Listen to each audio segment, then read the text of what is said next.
पहला क्वेश्चन है, निम्न में से किस काल में स्त्रियों की पुरुषों से बराबरी थी? गुप्त काल, चोलो, मौर्य काल, इनमें से कोई नहीं थी। 1994 में आया प्रश्न है, तो इस प्रश्न का जो सही उत्तर आपको याद रखना है, इनमें से कोई नहीं। अब यहाँ पे जो इंपॉर्टेंट बात आपको याद रखना है कि अंतिम गुप्त शासक, एग्जाम में कई बार पूछा गया है, अंतिम गुप्त शासक कौन था? तो जल्दी से बताइए, अंतिम गुप्त शासक कौन था? ये एग्जाम में कई बार आ चुका क्वेश्चन है। तो भानुगुप्त था। कौन था? भानुगुप्त जो था वो ये अंतिम शासक था गुप्त वंश का। और यहाँ पे जो याद रखना है कि कुमारगुप्त प्रथम का उत्तराधिकारी, कुमारगुप्त प्रथम का उत्तराधिकारी कौन था? तो आपको याद रखना है स्कंदगुप्त। कौन था? स्कंदगुप्त। इस चीज को आप याद रखेंगे। नेक्स्ट क्वेश्चन, अगला प्रश्न है, गुप्त युग में भूमि राजस्व की दर क्या थी? उपज का चौथा भाग, उपज का छठा भाग, उपज का आठवां भाग, उपज का आधा भाग। तो ये 1997 में आया प्रश्न है। तो इस प्रश्न को जो सही उत्तर आपको याद रखना है, option number A is right. उपज का छठा, सॉरी ऑप्शन नंबर ए नहीं है, ऑप्शन नंबर बी है, उपज का छठा भाग। तो ये आपका इसका राइट आंसर है। तो आपको जो इंपॉर्टेंट बात आपको याद रखना है कि गुप्त अभिलेखों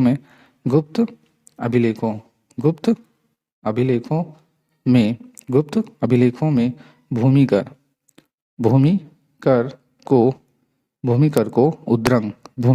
को उद्रंग तथा भागकर कहा गया है। भाग कर कहा गया है। इस चीज को आप याद रखेंगे, भागकर कहा गया है। और यह भी याद रखना है कि समुद्रगुप्त का उत्तराधिकारी, तो समुद्रगुप्त का उत्तराधिकारी कौन था? जल्दी से बताइए। तो आपको याद रखना है, समुद्रगुप्त का जो उत्तराधिकारी था वो चंद्रगुप्त द्वितीय था। कौन था? चंद्रगुप्त द्वितीय था। और जो 380 ईस्वी में राजगद्दी पर बैठा था। 380 ईस्वी में राजगद्दी पर बैठा था। नेक्स्ट क्वेश्चन, अगला प्रश्न है, धर्मशास्त्रों में भू राजस्व की दर क्या थी? 1/3, 1/6, 1/4, 1/8। ये 1995 में आया प्रश्न है। तो इस प्रश्न का जो सही उत्तर आपको याद रखना है 1/6, option number C is right. अब यहाँ पे जो इंपॉर्टेंट बात याद रखना है कि भू राजस्व कुल उत्पादन का 1/4 भाग से 1/6 भाग हुआ था। 1/6 भाग हुआ करता था। 1/6 भाग हुआ करता था। इस चीज को आप याद रखेंगे। और ये भी याद रखना है कि सिंचाई के लिए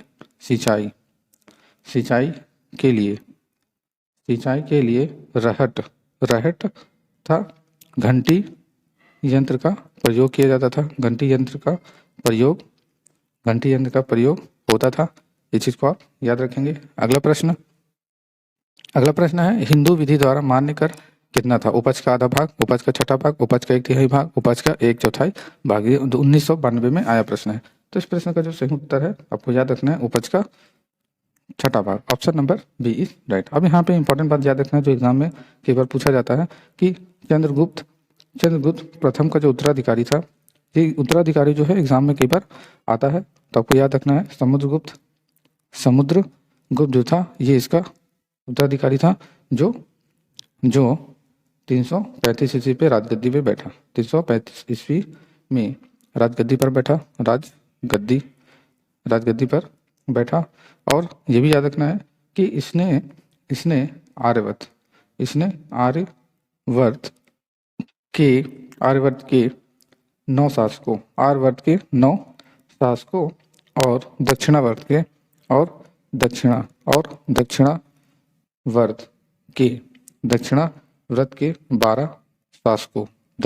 के 12 शासकों को पराजित किया था। इस चीज को आप याद रखेंगे। और ये भी याद रखना है कि इन्हीं विजयों के कारण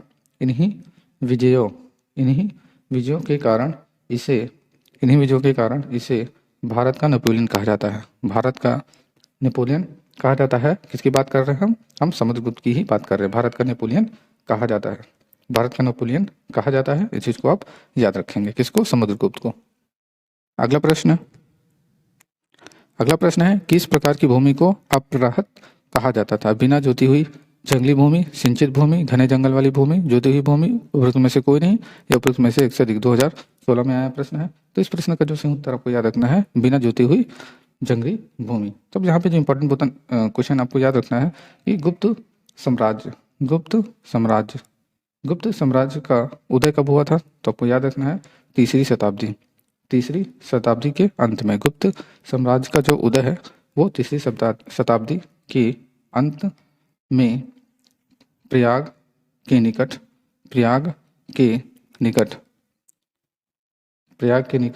कौशाम्बी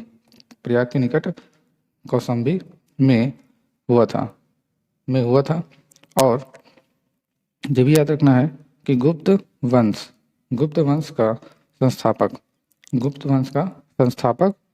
श्रीगुप्त था। कौन था? श्रीगुप्त था, जिसका जो कार्यकाल था वो 240 ईस्वी से 280 ईस्वी था। इस चीज को आप याद रखेंगे। नेक्स्ट क्वेश्चन की ओर चलते हैं। अगला प्रश्न है, भारत के इतिहास के संदर्भ में कुल्यवाप तथा द्रोणावाप शब्द का क्या निर्दिष्ट करते हैं? भूमाप, विभिन्न मौद्रिक मूल्यों के सिक्के, नगर की भूमि का वर्गीकरण, धार्मिक अनुष्ठान। तो इस प्रश्न का जो सही उत्तर आपको याद रखना है क्या हो जाएगा? ये आईएएस में आया प्रश्न है। इस प्रश्न का जो सही उत्तर है option number A is right, भू माप।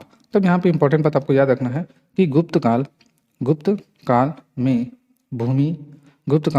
भूमि से अलग अलग राजस्व लिया जाता था। भूमि से अलग अलग राजस्व लिया जाता था। इस चीज को आप याद रखेंगे। गुप्त काल में भूमि से जो है अलग अलग राजस्व लिया जाता था। और यहाँ पे जो कुल्यवाप और द्रोणवाप एवं अधवाप भूमि की माप इकाई थी। भूमि की माप इकाई थी। इन चीज को आप याद रखेंगे। कुल्यवाप, द्रोणवाप और साथ ही अधवाप, ये जो थी ये भूमि की माप इकाई थी। और यहाँ पे ये भी याद रखना है कि श्रीगुप्त का जो उत्तराधिकारी था, ये एग्जाम में आता कई बार आ चुका है। श्रीगुप्त का, ये यहाँ पे गलत हो गया, श्रीगुप्त का उत्तराधिकारी, श्रीगुप्त का जो उत्तराधिकारी था वो कौन था? घटोत्कच। इसका जो शासनकाल था वो 280 से लेकर 320 ईस्वी तक इनका शासनकाल रहा। नेक्स्ट क्वेश्चन की ओर चलते हैं।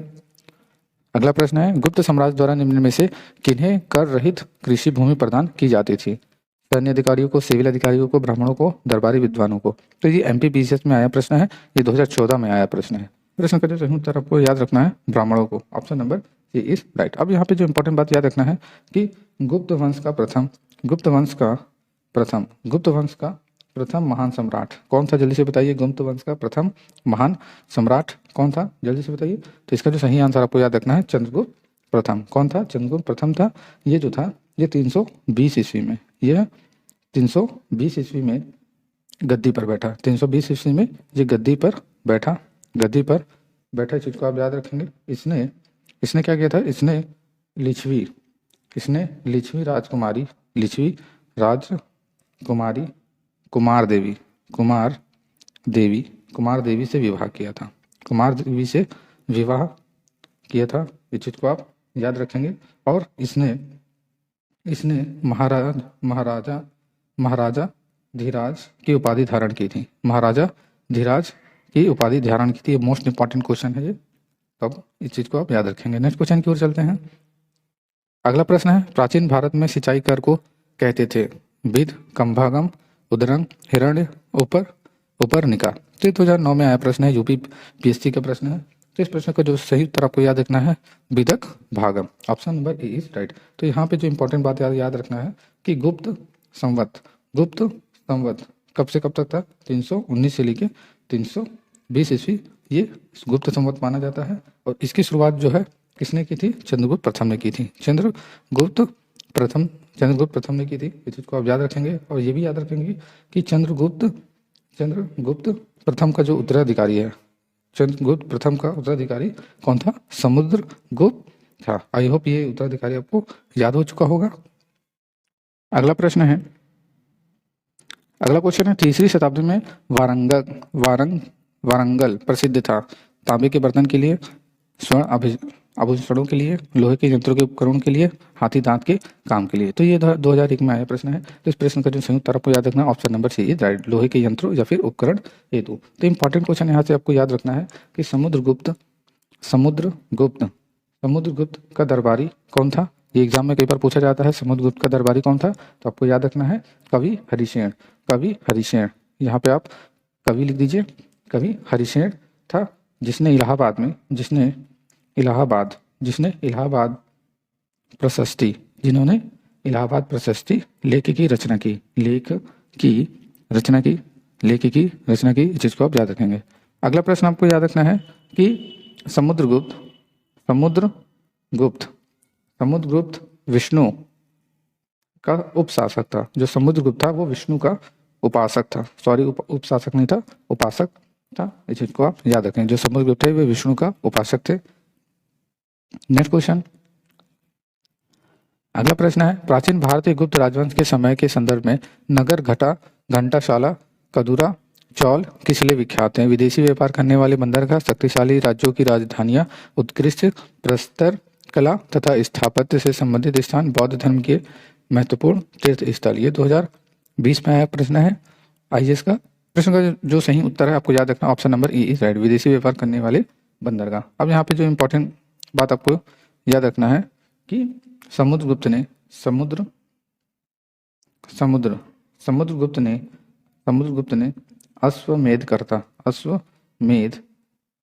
अश्वमेधकर्ता की उपाधि धारण की थी, इस चीज को आप याद रखेंगे। और समुद्रगुप्त संगीत प्रेमी था। समुद्रगुप्त जो था वो संगीत प्रेमी था। ऐसा अनुमान जो है उसके सिक्कों में मिलता है, ऐसा अनुमान उनके सिक्कों में मिलता है, इस चीज को आप याद रखेंगे। और सिक्कों में जो है ये वीणा वादन करते हुए दिखाई देते हैं, और यहीं से जो है अनुमान लगाया जाता है कि जो समुद्रगुप्त था वो संगीत प्रेमी था। अगला प्रश्न है, तोरमाड़ किस जातीय दल का था?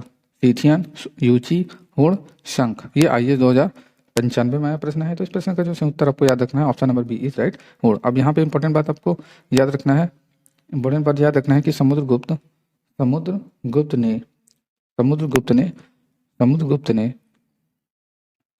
यहाँ ये टाइपिंग गलत हो रहा है, समुद्रगुप्त ने विक्रमंक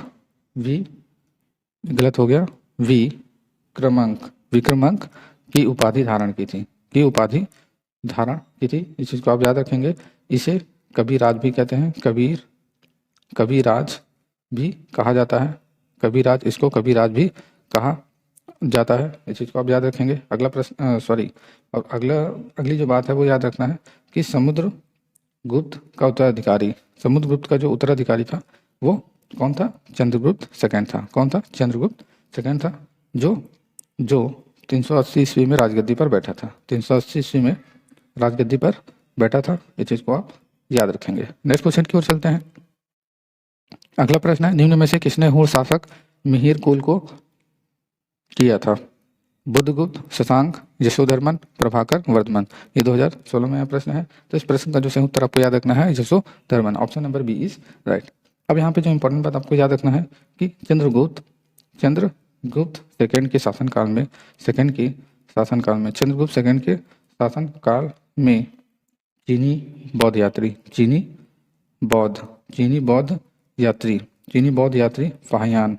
चीनी बौद्ध यात्री फाहियान भारत आया था, इस चीज को आप याद रखेंगे। और ये भी याद रखना है कि शंकों पर विजय के उपलक्ष्य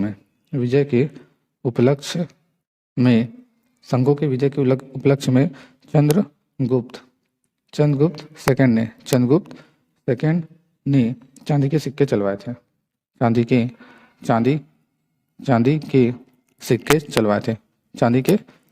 थे, इस चीज को आप याद रखेंगे। नेक्स्ट क्वेश्चन की ओर चलते हैं। अगला प्रश्न है, चीनी तीर्थयात्री जिसने 6ठी शताब्दी में भारत दर्शन किया था? Yuan Chwang, Sungyun, Fahien, Itsing. ये 2016 में आया प्रश्न है। इस प्रश्न का जो सही उत्तर आपको याद रखना है Sungyun, option number C is right. अब यहाँ पे जो चीनी यात्री सुंगयुन ये 518 ईस्वी में भारत आया था, इस चीज को आप याद रखेंगे। 1800 में भारत आया और उसने अपनी 3 वर्ष की यात्रा 3 वर्ष की जो यात्रा है वो बौद्ध धर्म की प्रतियां एकत्रित, यहाँ पे टाइपिंग सही नहीं हो रहा है, एकत्रित की। इस चीज को आप याद रखेंगे। नेक्स्ट क्वेश्चन, अब यहाँ पे ये भी याद रखिएगा कि चंद्रगुप्त सेकंड का उत्तराधिकारी कौन था। तो चंद्रगुप्त सेकंड का जो उत्तराधिकारी था वो कुमारगुप्त प्रथम, या फिर इनका जो दूसरा नाम है वो गोविंद गुप्त 415 ईस्वी से 454 ईस्वी इनका शासनकाल था। नेक्स्ट क्वेश्चन, अगला प्रश्न है, निम्नलिखित कथनों को ध्यानपूर्वक पढ़िए। गुप्त सम्राट स्वयं के लिए दैवीय अधिकारों का दावा करते थे। उनका प्रशासन नितांत केंद्रीकृत था। उन्होंने भूमिदान की परंपरा को विस्तारित किया। और इसमें सही कूट आपको बताना है। तो इसमें जो सही कूट है 1 और 3 बिल्कुल सही है, तो ऑप्शन नंबर सी इसका राइट आंसर होगा। तो ये प्रश्न जो है छत्तीसगढ़ PCS 2008 में आया प्रश्न है। नेक्स्ट क्वेश्चन, अगला प्रश्न है, गुप्त काल के दौरान भारत में बलात् श्रम के संदर्भ में निम्नलिखित में से कौन सा कथन सही है। इसे राज्य के लिए आय का एक स्रोत, जनता द्वारा दिया जाने वाला एक प्रकार का कर माना जाता था। यह गुप्त साम्राज्य के मध्य प्रदेश तथा काठियावाड़ क्षेत्रों में पूर्णतः अविद्यमान था। बलात् श्रमिक साप्ताहिक मजदूरी का हकदार होता था, या फिर मजदूर के ज्येष्ठ पुत्र को बलात् श्रमिक के रूप में भेज दिया जाता था। तो ये प्रश्न जो है IAS 2019 में आया प्रश्न है। तो इस प्रश्न का जो सही उत्तर आपको याद रखना है कि क्या होगा, option number A is right. इसे राज्य के लिए आय का एक स्रोत, जनता द्वारा दिया जाने वाला एक प्रकार का कर माना जाता था। नेक्स्ट क्वेश्चन, ये वीडियो का लास्ट क्वेश्चन था। अगर आपको वीडियो अच्छा लगा तो चैनल को लाइक, सब्सक्राइब, शेयर जरूर करें। वीडियो देखने के लिए धन्यवाद।